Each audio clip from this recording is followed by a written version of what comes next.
You're still watching Foot Afrique right here on SABC1 and SABC Sport. Thank you for choosing to stay with us. That trivia question that we asked you at the beginning of the show was all about Angola winning the COSAFA Cup.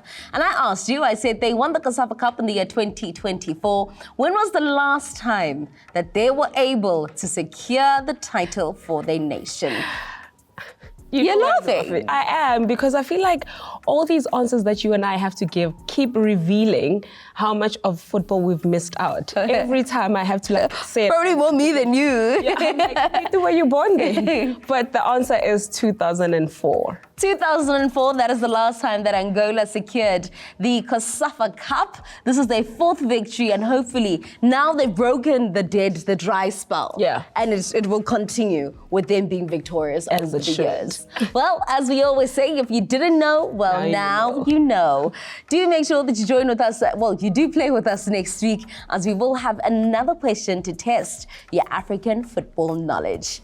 Now we're 13 days away from the start of the Olympics. So this is where different types of sporting codes will take center stage. And you know, at the Olympics, the only thing that solely matters is when you get to stand on the podium at number one. A gold medal at the Olympics certainly means everything. Zambia and Nigeria are the two African teams that are really hoping that of the two, one will get gold. Mm-hmm.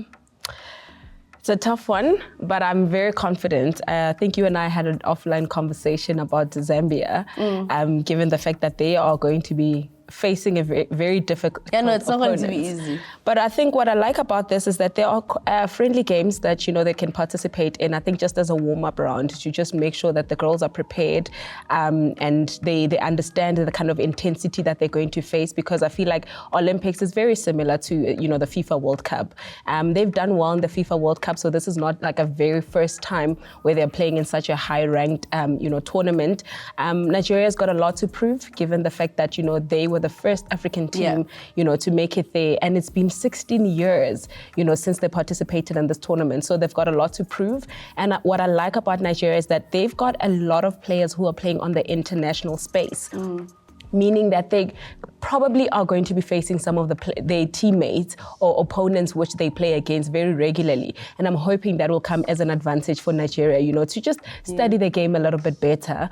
Zambia also features superstars, and amazing players, which I definitely believe that, they'll definitely give them a run for their money. But are we going to make it far enough as we hope we would? USAB becomes the first game for Zambia. That's a bit tricky, but also, what do they have lined up before the start of the Olympics? Like, I know they're already gone. Let me know as to what they're doing until their first game. So they are already at camp at the moment preparing, and they do play against New Zealand, which we know is a very, strong team. So I think that for me is a very perfect national team to play against, ahead of the starting, and just to see how you're going to place the players, who's going to be there. I'm very skeptical and I'm very scared of these friendlies due to injuries. Zambia already sits on a back foot with a couple of players, big names that are facing injuries. And we are hoping that in these preparations, and I'm glad that it's not a lot of friendly games, which could probably, mess the squad a little bit up in terms of injuries. But I think it's a very strong, high intensity game with big stars that, gives them enough time and advantage, to start on a hot plate, given the team that they're going to be playing against. Yeah, absolutely. We wait and see as to how that's going to go. Now, I was looking at the Olympics, and this is a big platform for these national teams to be playing within. And I was just thinking about the context of women's football. When we look at young players being introduced into squads, do we give them enough time? And when is the right time to introduce them to high-pressure moments? Because we normally see them included within the squad, but when we get to the games, they're just sitting on the bench. I love that question, because that has always constantly been my worry as to how do we gradually get them prepared. We don't want 5 players from a national team, breaking news, they announce their retirement, and then we actually don't have the players that can fill in. We love to see them getting called up for the camp selection. We love to see them in training sessions, but not just as decoration. 100%. Once it gets to the play, we don't get to see them. we clap, yes, there is a feature for them. However, we are not giving them enough game time. And that for me is very scary, because this is when I feel African football takes a back seat when it comes to international football, when we compare how many young players are given an opportunity to actually play in big moments. And not just big moments, even when we are playing COSAFA, and we're playing throw them in. The qualifiers, for WAFCON, we need to see Ahadebe actually being thrown in the deep end and actually playing. And I mean, she's not playing alone. You're not obviously going to dismantle the entire squad and put all the young ones. However, have 5 of them, featuring in games that that you don't have much to lose. But here's, okay. Yeah. Now that you put it like that. I wanted to ask, because I wanted to make reference of what happened in the Bafana squad, right? The most recent game that we played, we had Mufeking come on, and this was his debut. Mara, my boy was on for 30 seconds, and then the game was done. Exactly. Do you do it like that, or do you at least, 10 minutes, Nyana, I start you with a 10, a young 5? It'll never be a one shoe fits all, because you have to be strategic as to who your opponent is, the player, what kind of position do they play. If you feel like the defender, or the player that your player is going to play against is a very strong one, I mean, you don't take that kind of risk, So I think you have to be strategic as a coach as to which game, what is the starting 11 of the opponent.